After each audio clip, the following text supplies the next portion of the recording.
The test Julian Sterling had never liked silence. Silence, to him, was the sound of secrets, of whispers not meant for his ears, of movements behind his back. It was an old habit, born from growing up in a house where silence always meant trouble. His father's long pauses before punishments, his mother's quiet sighs before tears. Julian had learned young that sound could be a shield, but silence was always a weapon.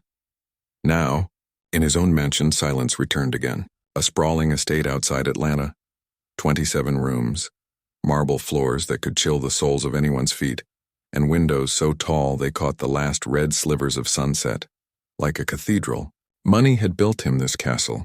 Money had paid for every chandelier, every imported rug, every bottle of Bordeaux aging in the cellar, but money, he knew, had also built walls around him, walls high enough that sometimes even he couldn't see over them.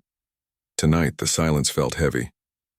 It pressed on his chest even as he lounged on the velvet couch in the East Library, pretending to nap. A tumbler of bourbon dangled loosely from his fingers, a golden pool that caught the lamplight. Across from him, the bait glimmered, a fat wallet left half open, stuffed with $100 bills. His Rolex Submariner resting deliberately beside it, and the heavy iron safe door cracked just enough to show neat stacks of cash. Julian adjusted his breathing, deep, steady, measured. To anyone watching, he looked asleep, the kind of careless doze rich men drifted into after too much drink. But he wasn't careless. He was calculating. For 2 weeks, $3,000 had vanished from his accounts. Not much, not to him. He'd spent more on a single night of wine at a Paris gala. But it was principle. He didn't tolerate theft. And if there was one thing Julian had learned building his empire, it was that small betrayals left unchecked grew into avalanches. There were only 3 people who had been near his private drawers. Margaret, the 70-year-old housekeeper who had served the family since his father's time. Harold, his gray-haired driver of 2 decades. And Maya Williams, the new maid. Julian's jaw tightened slightly at the thought of her. Maya was different, quiet, shy. The kind of girl who lowered her gaze whenever he entered the room, who moved silently, whose presence was felt more in the shine she left on polished furniture than in her voice. She was competent, always on time, and impossibly reserved. She never asked for tips, never complained, never even lingered in the kitchen when Isabel, Julian's girlfriend, taunted her with little cutting remarks. He had pegged her as the thief from the start. Not because of proof, but because Isabel had planted the suspicion. Come on, Jules. You think Margaret with her bad back or Harold with his arthritic hands is sneaking into your drawers? It's the girl, always the quiet ones. Too quiet. Isabel had said it with her easy certainty, the kind that slipped under his ribs before he could question it. So tonight, he set the stage. The bait, the bourbon, the feigned sleep. If Maya was guilty, this would expose her. The door creaked faintly, the sound barely audible over the faint hum of the mansion's central cooling system. Julian kept his breathing steady. Footsteps followed, soft, cautious, almost hesitant. The sound of someone who did not wish to be noticed. He forced his eyelids to remain heavy, his body slack. Maya entered. Even without opening his eyes, Julian knew it was her. She always walked the same way, like she was apologizing to the floor for stepping on it. Her shoes clicked lightly against the polished wood before muffling on the rug. She carried her cleaning tray. He smelled the faint trace of lemon polish mixed with lavender. She paused at the threshold as if making sure she was alone. Then, with quiet precision, she began her work. Julian cracked his eyelids the barest sliver just enough to see through his lashes. She was in uniform, navy dress, white apron, hair tied neatly in a bun. The late light from the window caught her skin, a deep, warm brown that gleamed like polished bronze under the lamp. Her movements were methodical, practiced. She dusted the bookshelves, adjusted the rows of leather-bound classics until they stood in perfect order, wiped the wood with slow, reverent strokes. His eyes drifted toward the bait. The wallet lay fat and careless on the table, practically begging to be touched. The Rolex sparkled. The cash inside the safe gleamed green. Any second now. He felt the anticipation coil in his gut like a spring. She circled the room, inching closer to the table. At last her gaze landed on the wallet. She froze. For a breathless second, Julian thought he had her. That small hesitation, that flicker of temptation surely meant guilt. His pulse quickened, but then she exhaled softly and continued dusting, past the table, moved on, his brow furrowed ever so slightly. She approached the open safe. The bills practically shouted in the silence. A thief couldn't resist. She'd reach out. She'd falter. She'd prove Isabel right. Instead, Maya bent at the side of the couch. Julian stiffened as he felt the lightest tug at his chest.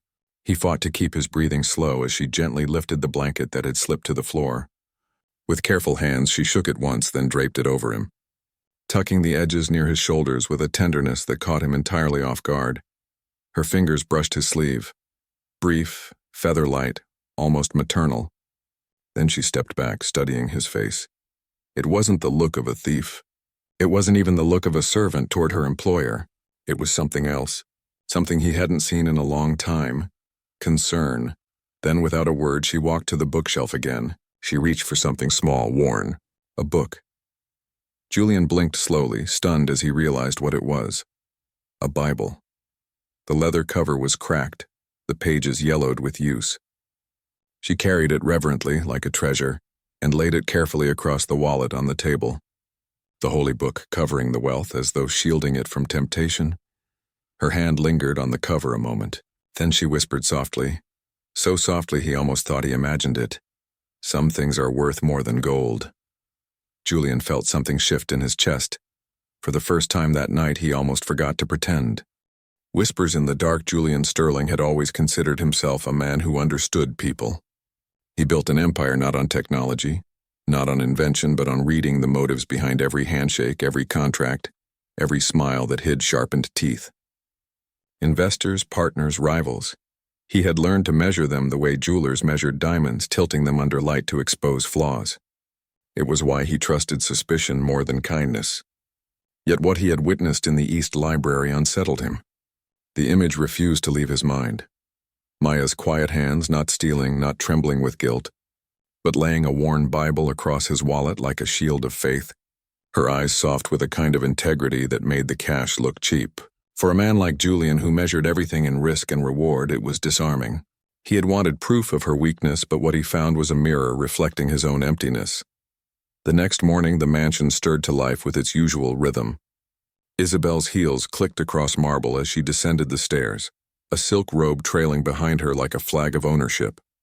She carried herself with the authority of someone who believed the house belonged to her as much as it did to him. She kissed Julian on the cheek with a careless air, poured herself a mimosa, and asked if the caterer had confirmed for Friday's party before she even said good morning. He answered absently, his mind still on Maya, though he would never admit that aloud. Isabel noticed his distraction. She always noticed when his attention drifted from her orbit. "You're quiet," she said sharply, narrowing her eyes as though silence was an offense. "Still thinking about that maid, aren't you? I told you, Jules. Girls like that always play innocent. You just didn't catch her at the right moment. Don't let one night fool you. Thieves don't steal every time they see money, they wait. They test how blind you are." Her words slithered into his ears, reasonable, persuasive. Yet for the first time since he had met Isabel, he didn't find himself nodding automatically. Instead, he replayed Maya's soft whisper, "Some things are worth more than gold." No thief he had ever encountered spoke like that. Not when no one was supposed to be listening.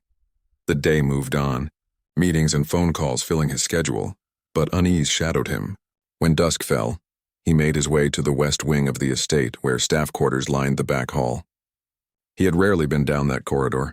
His world existed in boardrooms and grand halls, not in the narrow passageways where quiet hands kept his empire polished. Yet something drew him there. He stopped outside Maya's small room. The door was cracked slightly, light spilling through. He should have walked away. CEOs didn't lurk outside Maid's doors, but he heard a sound that anchored him in place. Her voice, low, steady, reading aloud. Through the sliver, he saw her seated at a modest desk, the same Bible open before her. The lamplight touched her face as she whispered verses under her breath, her lips shaping words with reverence, her tone carrying the weight of someone who believed in them with her whole being. Her uniform had been exchanged for a plain cotton dress, her hair unbound and falling in gentle waves around her shoulders.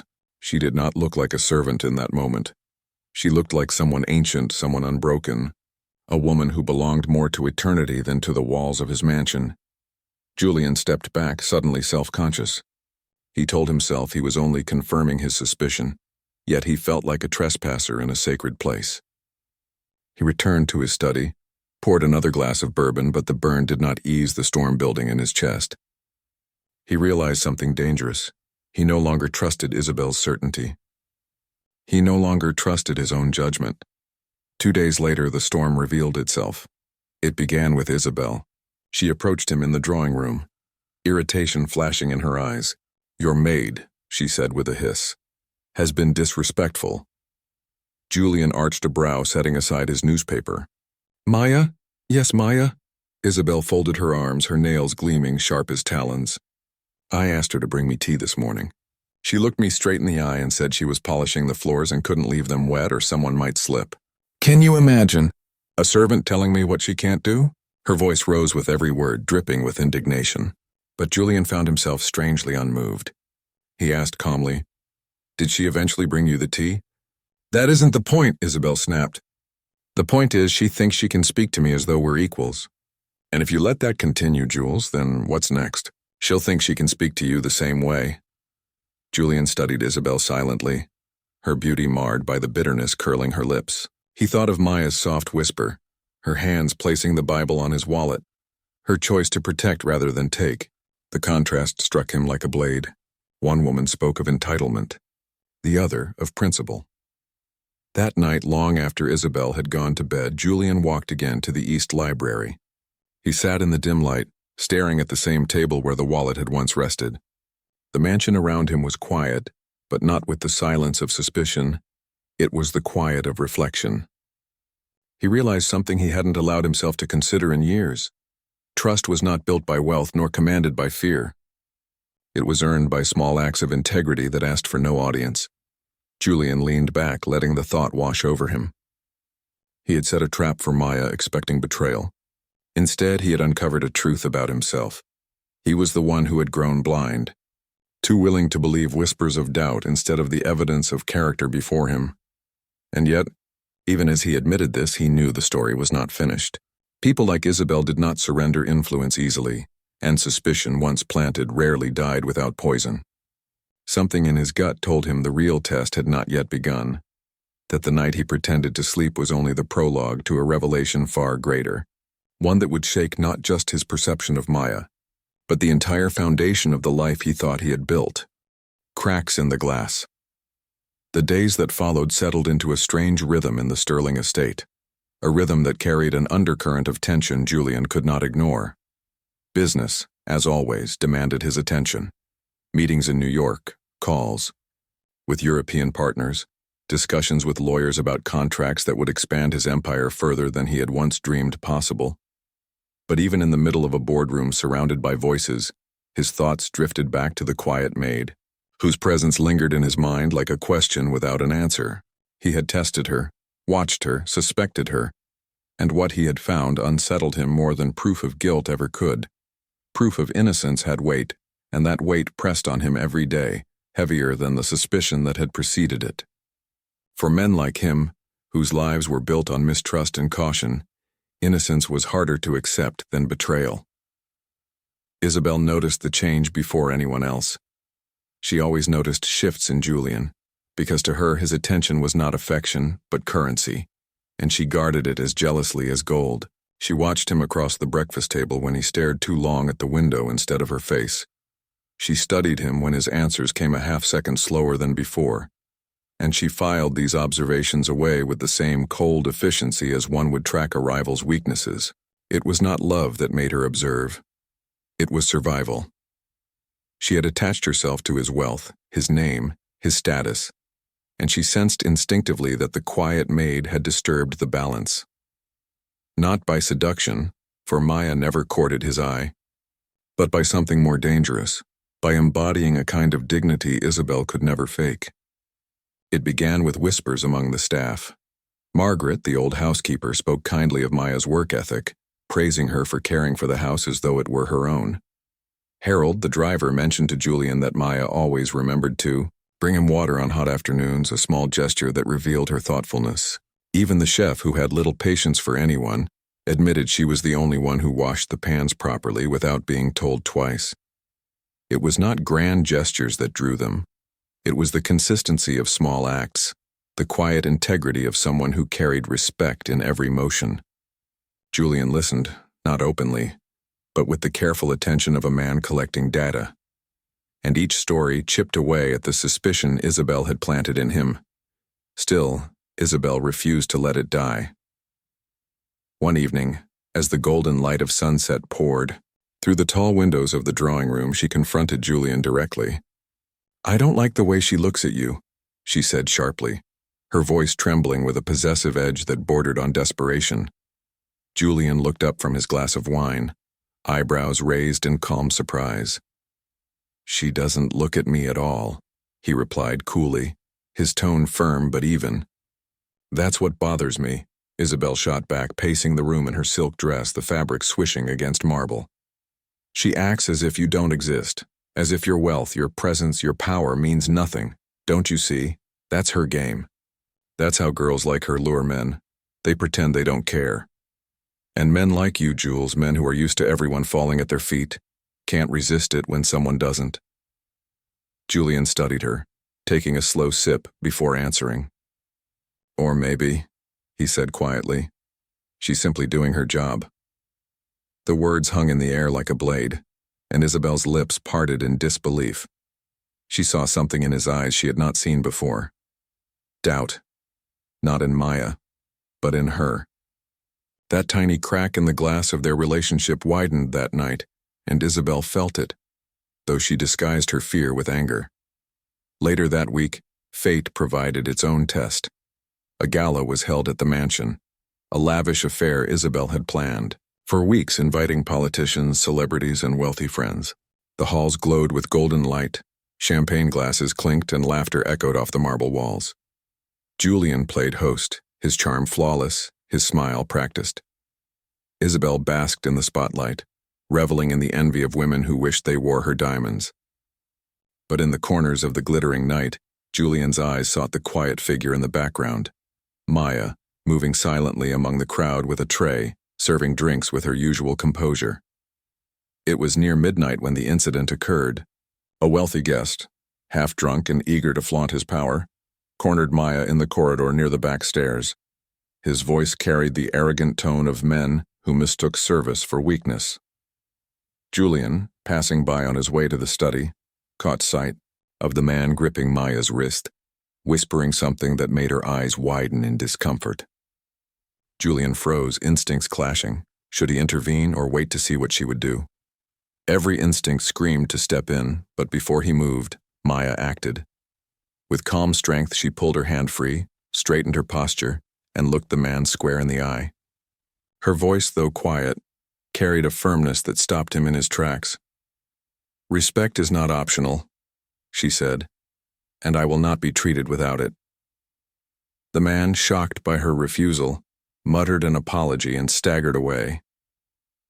Julian exhaled, slowly, realizing he had just witnessed another test, one not of temptation but of dignity. Maya had not looked to him for rescue, had not sought validation. She had defended her own worth without raising her voice, without losing her composure. In that moment, Julian saw her more clearly than ever, not a servant, not a suspect, but a woman whose quiet strength eclipsed the arrogance of everyone around her. When he returned to the party, Isabel noticed the shift in his expression. She saw it in the way his eyes followed Maya when she left the room, not with desire, but with respect. And that terrified her more than any affair ever could. Desire she could compete with, manipulate, even outshine. Respect, however, was something she could never command.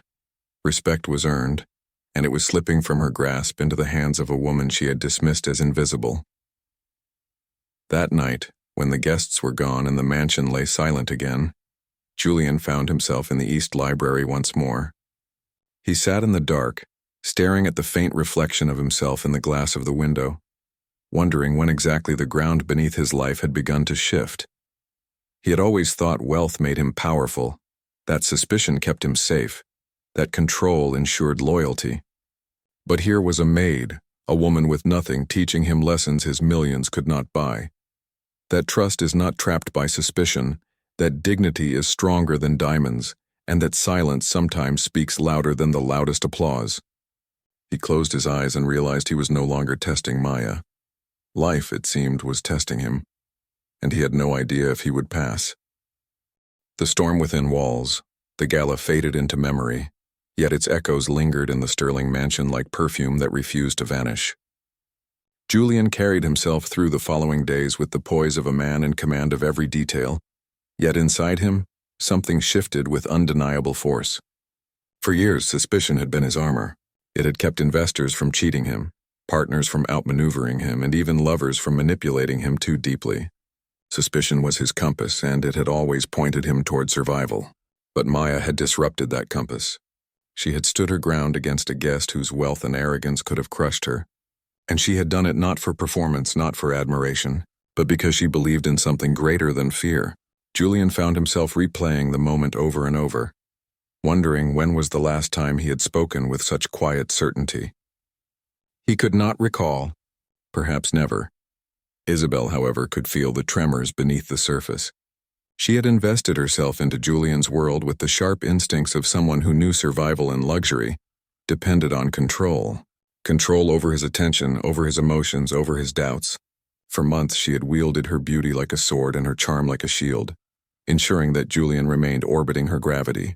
But now she sensed him drifting. His eyes no longer lingered on her with the same hunger. His words were shorter, measured, and more distant. Worse still, she noticed that his rare glances toward Maya were not the glances of a man seduced. They were the glances of a man awakened. That terrified her, for beauty fades but respect endures, and Isabel could not compete with respect. One evening, while Julian sat at his desk reviewing contracts, Isabel stormed into the study, her heels clicking against the hardwood like gunshots. She poured herself a drink, downed it, and set the glass down with a thud. "Do you even see what's happening?" she demanded, her voice sharp. Julian looked up, his brow furrowed but his tone calm. "What are you talking about?" She laughed bitterly. "That girl, that maid, she's weaving herself into this house, into your mind, and you don't even notice. She plays humble, plays quiet, but men like you, men who thrive on conquest, you fall for what you can't have. She knows exactly what she's doing." Julian leaned back, studying her with eyes that were no longer softened by her dramatics. His silence was heavier than any retort. Isabel felt it, and it enraged her more than words could. She slammed her hand against the desk. "You think she's pure? You think she's different? Then you're a fool, Julian. Because no one in this world is clean. Everyone has a price. Everyone." He stood slowly, his height casting a shadow across her. His voice, though quiet, carried the weight of finality. "Not everyone, Isabel." The words cut sharper than any argument because they revealed a truth she had long feared. He no longer believed her. For the first time since their relationship began, she felt power slipping from her grip. That night, Isabel hatched her plan. If Julian would not see the threat, she would force him to. She began watching Maya closely, waiting for a mistake, for a stumble, for anything she could twist into proof. When none came, she took a darker path. She planted temptation where Maya worked, slipping small items into places where discovery would look incriminating. A brooch left in the laundry room, a pair of diamond earrings dropped near the vacuum, a bracelet misplaced in the pantry. Each time, Maya quietly returned the items, placing them neatly where they belonged without comment, her humility disarming Isabel's traps with ease. But Isabel did not stop. Anger had turned to obsession, and obsession demanded escalation. Julian remained unaware of the silent war unfolding in his own home, though he sensed Isabel's tension and Maya's weariness. He caught glimpses. Maya's hands red from scrubbing, her eyes shadowed with fatigue, the way she moved with more caution than before, as though aware of eyes watching her every step. Julian noticed, and it stirred a protective instinct in him he did not expect. He found himself seeking her presence, lingering in the library when she cleaned, offering casual questions about her family, her past. Her answers were always polite but brief, revealing only fragments. She had grown up in a small town, raised by a grandmother who taught her that dignity mattered more than wealth, that faith was stronger than fear. She came to the city to find work, to send money back home, to build something better. She spoke without complaint, without bitterness, her tone calm even as her story revealed hardships Julian could scarcely imagine. One evening, as she dusted the shelves, he asked why she always carried that worn Bible. She paused, her fingers brushing the cover reverently. "Because it reminds me who I am," she said softly. "In a world where people try to tell you your worth, it's easy to forget. But these words, they remind me that worth doesn't come from money or power or even from being noticed. It comes from living with integrity whether anyone sees it or not." Julian was silent for a long moment, his gaze fixed on her. He realized she spoke with a strength he had never heard even in boardrooms filled with billionaires. For the first time in years he felt small, not in shame but in humility. She had nothing, yet she carried herself with more wealth than all his accounts combined. It was then he began to see the storm forming. Isabel's envy, Maya's quiet resilience, his own shifting loyalties, all were currents swirling toward collision. And though he was a man accustomed to controlling storms, this one would not obey contracts or money. This was a storm of human character, and it would test every soul within the sterling walls.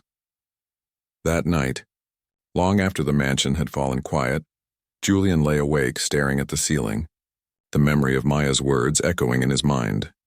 Integrity, worth, faith. He wondered when he had last believed in anything so simple. He wondered if he ever truly had. He did not know what was coming, but he knew this much. The life he thought he commanded was no longer his to define. Something greater had entered his home, disguised in the uniform of a maid, and it was reshaping the man he thought he was. And in the shadows of the mansion, Isabel plotted her next move, her heart hardened by fear of losing not Julian's love, but the empire she had tethered herself to. She would not go down quietly. If Maya would not fall into temptation, then Isabel would ensure she was pushed into ruin. The storm was no longer approaching. It had already begun to howl within the walls. The trap tightens. The Sterling mansion, for all its grandeur, had never felt heavier with silence than it did in the days that followed Isabel's rising obsession. To guests, the house was a palace of glittering wealth, a place of chandeliers, art galleries, and manicured gardens. But within its walls, tension seeped like a slow poison. The servants moved quietly, cautious not to spark Isabel's sharp tongue. Maya kept her composure, her shoulders squared, her eyes down. But Julian noticed the subtle signs, the tired slump in her step after long hours, the faint shadows under her eyes, the hesitation in her hands as if she anticipated being accused of something with every movement. He noticed because he was watching more closely now, drawn into her orbit not by desire, but by an unexplainable respect that unsettled his heart. Isabel, meanwhile, was unraveling. Her nights grew restless. Her days were spent pacing the halls, calculating schemes in the shadows of her envy. She could not compete with Maya's quiet dignity, and so she resolved to destroy it. One afternoon, when the mansion was hushed and Julian was locked in his study with conference calls, Isabel slipped into Maya's quarters. The small room was modest, almost bare, an iron bed, a wooden desk, a single lamp. On the desk sat the worn Bible, the edges frayed from use, and beside it a photograph of an older woman with kind eyes. Isabel sneered at the simplicity of it all. This was the world that threatened her, this scrap of existence, this humble faith. Yet jealousy is never rational. It feeds not on truth but on fear, and Isabel's fear of losing her grip on Julian twisted into something cruel. She opened her jewelry box, removed a diamond necklace worth more than the yearly salary of 10 maids, and slipped it carefully into the drawer of Maya's desk, tucking it beneath folded linens. A seed planted, a trap set. The following evening, as the household prepared for a dinner party with a senator and his wife, Isabel struck. She waited until Julian was in the drawing room sipping a pre-dinner drink, and then entered with feigned distress. "Julian," she began, her voice trembling with practiced sorrow. "Something terrible has happened. My necklace, the Cartier one, has gone missing. I searched everywhere.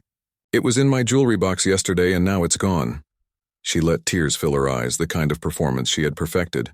Julian, though weary of her dramatics, furrowed his brow. "Are you sure?" he asked. She nodded, dabbing her eyes with a silk handkerchief. "I hate to say it, Jules, but we both know who it must be." Her insinuation was clear, and Julian's stomach tightened. For a moment, old instincts surged. Suspicion, mistrust, the urge to protect his wealth at any cost. But then he remembered the blanket Maya had placed over him, the Bible she had laid across his wallet, the words she had whispered in solitude. He did not speak at first. Instead, he rose and said quietly, "Then let us find it together." Isabel led him with trembling hands to Maya's small room. The servants followed, their eyes wide with unease. Maya herself stood near the hallway, her expression confused but calm. Julian's chest tightened as Isabel flung open the drawer, her gasp rehearsed but convincing. There, nestled among folded linens, lay the glittering necklace. A murmur swept through the staff. The evidence was damning. Maya's eyes widened, but not with guilt, with a deep wounded sorrow that struck Julian like a blade. She did not cry out, did not beg. She only whispered, "That is not mine," her voice steady but fragile. Julian looked from the necklace to Maya and then to Isabel. The air was thick with accusation. His heart thundered, torn between reason and instinct, between the easy answer of suspicion and the harder truth of trust. Isabel clutched his arm, her eyes glistening with false righteousness. "You see, Jules? I told you. She's been playing you. She's a thief." Her tone dripped with triumph masked as grief, but Julian did not answer her immediately. He studied Maya's face, the quiet dignity that had never faltered even now. He thought of her hands returning the brooch and earrings Isabel had tried to misplace before. He thought of her whispering scripture when no one listened. He thought of her standing against a drunken guest with courage most men lacked. And then he thought of Isabel, weaving poison with every word, her beauty masking a heart consumed by fear and envy. Slowly, Julian turned to the gathered servants. "Leave us," he ordered. They hesitated, but his tone allowed no debate. When the room emptied, he faced Isabel and Maya alone. The silence was thick, stretching between them like a rope drawn taut. At last Julian spoke, his voice low but sharp. "You planted this." Isabel's face flushed, her mouth opening in outrage. "What are you saying?" "You saw it yourself, Jules. It was in her drawer." But Julian's eyes did not waver. "I know what I saw, but I also know what I've seen before tonight. And nothing about her tells me she would steal. Nothing. You, Isabel, on the other hand, you've been spinning suspicion since the day you first accused her. Always pushing, always whispering. Tonight it ends." Maya stood motionless, her hands clasped tightly in front of her, her face pale but unbroken. Isabel's mask cracked, fury spilling through her voice. "You're blinded, Julian. Blinded by her act. She's a servant, nothing more. Do you hear yourself? You're defending a maid over me." Julian's jaw hardened. "I'm defending integrity over lies." The words thundered louder than any shout. Isabel's face twisted with disbelief, and for the first time, she realized she was losing, not to Maya, but to the truth. She stormed from the room, her heels stabbing the floor, her fury echoing down the hall. The necklace glittered on the desk, cold and meaningless, a symbol of her defeat. Julian turned to Maya. She met his gaze, not with triumph, not with relief, but with quiet sadness. "Thank you," she whispered, though her voice carried no victory. It was the tone of someone who had been wounded by suspicion, even when cleared of guilt. Julian felt a surge of shame, not because he had accused her this time, but because he had once been willing to believe Isabel's whispers at all. When she left the room that night, he remained behind staring at the necklace. It sparkled under the lamplight, beautiful and worthless all at once. He realized with clarity that the wealth he had built his empire upon was fragile compared to the wealth of character Maya carried within her. And though Isabel's schemes had been unmasked, he knew the storm was not finished. Envy rarely surrenders easily. If Isabel could not trap Maya with lies, she would seek to destroy her with something darker. For the first time in years, Julian felt fear, not for his fortune, not for his reputation, but for the quiet maid who had somehow become the mirror of his conscience. Fire beneath the marble. The atmosphere in the Sterling mansion shifted after the night of the necklace. For the staff, whispers spread like wind through tall grass. Some relieved that Maya had not been dismissed, others cautious, knowing Isabel's rage had not cooled but hardened. For Maya herself, the days became heavier. Though she never let the weight show in her work, she still polished the banisters until they gleamed, still kept the shelves dusted and the silverware shining. but the spark in her eyes dimmed. She carried herself with the same quiet dignity, but Julian could see the exhaustion etched into the corners of her face. Innocence may have been proven once, but suspicion leaves scars that no verdict can erase. He began to understand that suspicion was not only a weapon, it was a wound that cut deep into the soul, even when it missed its mark. Julian, meanwhile, found himself confronting truths about his life that he had long buried beneath success.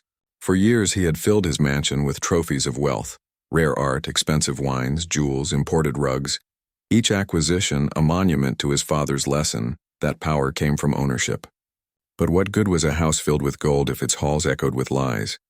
What good was a life adorned with diamonds if it was empty of trust? Maya's quiet resilience had forced him to see the hollowness of his own victories, and Isabel's desperate deceit had revealed how fragile his empire truly was.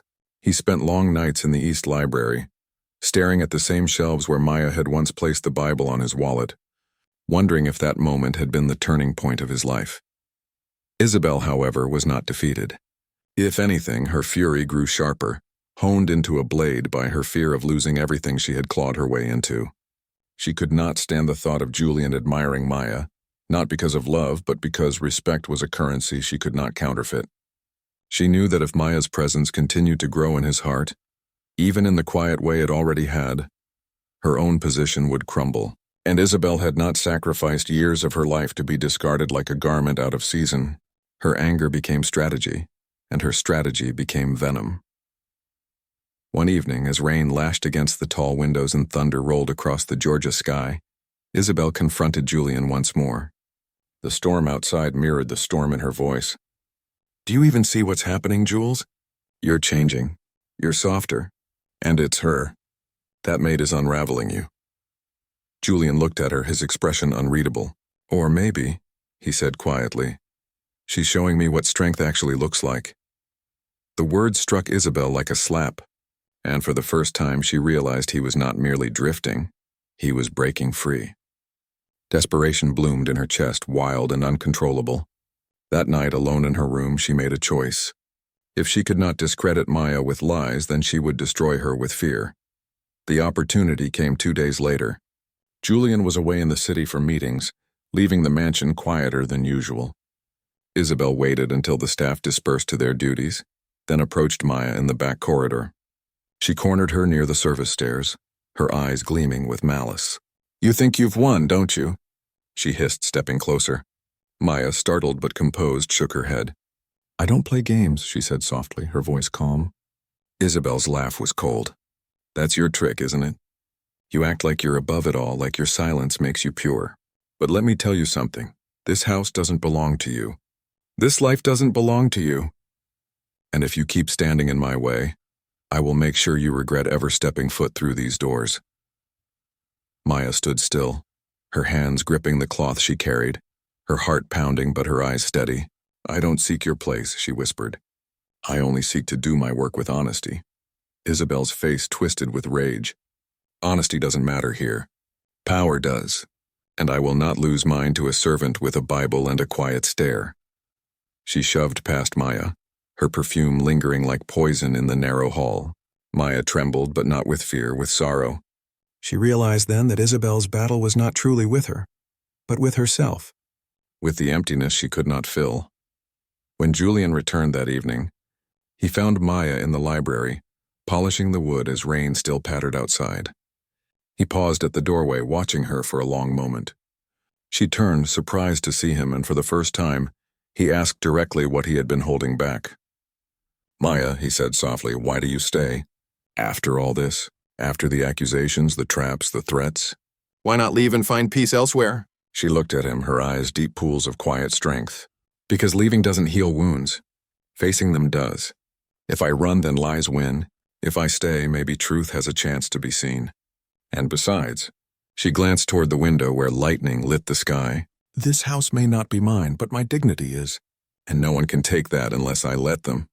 Julian's chest tightened.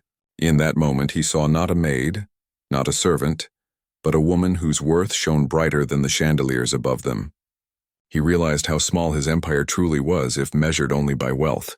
Maya carried more power in her integrity than he had ever carried in his millions. The storm outside raged into the night, and within the mansion, the storm of human hearts reached its breaking point. Isabel, sensing her grip slipping, resolved that if she could not have Julian's faith, she would burn everything around him until there was nothing left to admire. Her plan was no longer about protecting her position, it was about vengeance. And vengeance, when born of envy, consumes more than its target. Julian, though unaware of the full depth of her resolve, felt the tremors of what was coming. He knew that a final reckoning loomed, one that would not be fought in boardrooms or with contracts, but in truth and courage. And for the first time he was ready to face it, not as the calculating CEO who trusted no one, but as a man who had finally learned the value of faith, dignity, and the unbreakable strength of a soul that refused to bow.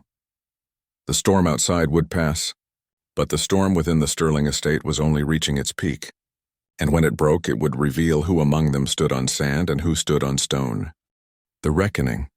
The Sterling mansion had weathered many storms, political scandals, corporate betrayals, even the hidden grief of family secrets that never reached the tabloids. But the storm that rose within its marble walls now was unlike any before. It was not thunder that shook the chandeliers, nor rain that beat against the glass. It was the clash of human hearts, of envy and dignity, of deceit and truth.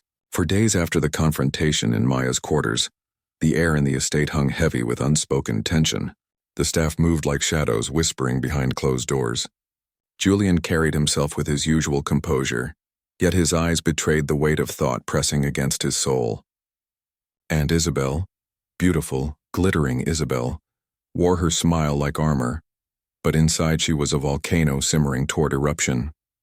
Julian had begun to distance himself from her in ways she could not ignore. He was polite but cold, present but detached.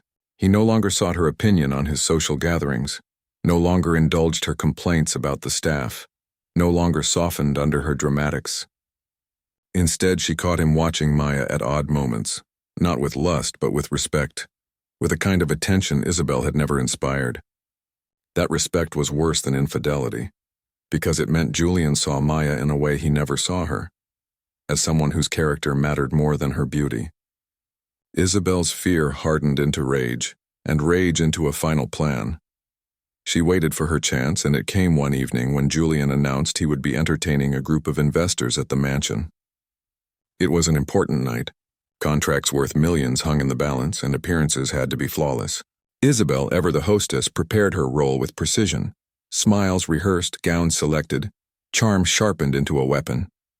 But beneath her polished exterior, her scheme burned. She had already set the stage. A hidden bottle of rare bourbon spiked with sedatives to be poured into Maya's glass during the dinner service. One careless stumble, one moment of slurred words or fainting in front of powerful men, and Maya's dignity would crumble. She would be dismissed in disgrace, her integrity smeared beyond repair. Isabel would win by ensuring that Julian's shining example of purity revealed itself to be nothing more than weakness. The evening began with elegance. The long dining table glittered with crystal glasses and silverware polished to perfection. The investors laughed, toasted, and leaned into Julian's every word as he charmed them with his practiced charisma. Isabel dazzled as hostess, her laughter echoing, her beauty undeniable. And Maya moved silently among them, refilling glasses, serving dishes, her presence steady and invisible to most, yet not to Julian. He watched her with quiet pride, the way she carried herself, the way she treated every guest with respect regardless of their arrogance. To him, she was no longer the maid he suspected, but the standard by which he measured every soul in the room. Then came the moment. Isabel, her heart pounding beneath her silk gown, reached for the bourbon. She poured it carefully into 2 glasses, slipping the tainted one onto Maya's tray. Her lips curled in a smile that masked venom. Maya lifted the tray without question, stepping toward the table. Julian, mid-conversation with an investor, glanced up and caught the faintest flicker in Isabel's eyes, the kind of flicker he had seen 100 times in boardrooms when a rival thought they had secured a secret victory. His instincts, honed by years of reading men and women who played games with power, flared. Without hesitation, he rose from his chair, intercepted the tray, and lifted the glass intended for Maya. "To integrity," he said firmly, raising the glass in a toast before Isabel could react. He drank it in one swallow. The room erupted in applause at his sudden toast, investors laughing and clinking glasses, oblivious to the undercurrent. Isabel's face drained of color. Maya froze, her eyes wide, understanding immediately what had nearly transpired. Julian set the glass down, his gaze never leaving Isabel. He did not falter, even as the sedatives began to pull at his body, his vision swimming slightly. But before weakness overtook him, he spoke. "Gentlemen," he said, his voice firm though quieter than before. "Business is built on contracts, on numbers, on profit, but none of it lasts without integrity. And tonight I was reminded that integrity is not something you buy. It is not dressed in jewels or paraded at galas. It is found in those who remain true even when no one is watching." His words hung in the air, heavy with meaning far beyond the table. Investors nodded, clapping again, though they did not grasp the full depth of what had just transpired. Maya, standing behind him, understood every syllable. Isabel felt the walls closing in. Moments later, Julian staggered slightly, the sedative's grip pulling him down. Maya rushed forward, steadying him with a strength that belied her slight frame. Gasps spread through the room. He did not collapse fully, but the investors, startled, began to take their leave, offering excuses and retreating into the night. The dinner ended in disarray. When the last guest departed, the truth could no longer be hidden. Julian, weakened but conscious, turned to Isabel. His voice was low, yet it cut like thunder. "You tried to poison her. And when that failed, you tried to poison me. This ends tonight." Isabel's mask shattered, tears streaking her carefully painted face. "I did it for you, Jules, for us," she cried. But her words rang hollow. He shook his head. "No, you did it for fear. And fear destroys everything it touches." He ordered her to leave the mansion that very night. Her protests, her pleas, her promises meant nothing. Guards escorted her from the estate, her diamond heels clicking furiously on the marble as the doors shut behind her. The silence that followed was not heavy with suspicion this time. It was cleansing, like the quiet after a storm. Julian turned to Maya, who still stood by his side, steadying him. Their eyes met, and in hers he saw not triumph, not judgment, but compassion. She had endured lies, traps, and danger, yet she held no malice. "Why do you not hate her?" he asked softly, his voice weary. Maya's answer was simple, yet it pierced him deeper than any rebuke. "Because hatred would make me like her, and dignity means choosing a higher road even when others crawl low." Julian closed his eyes, humbled beyond words. In all his years of wealth, he had never encountered riches so profound. The next morning, as sunlight spilled through the tall windows, he made a decision that would reshape not only his household but himself. Isabel was gone, her shadow no longer haunting the halls. And Maya remained, not as a suspect, not even as merely a maid, but as the quiet compass of integrity that had restored meaning to his life. He promoted her to house steward, entrusting her with responsibilities beyond any servant before her. She accepted with humility, reminding him that her worth had never come from titles, but from truth. For Julian Sterling, the lesson was permanent. Wealth could build walls, but only integrity could build bridges. And in the end, it was not the CEO who had tested the maid, but the maid who had tested the CEO and revealed who he truly was.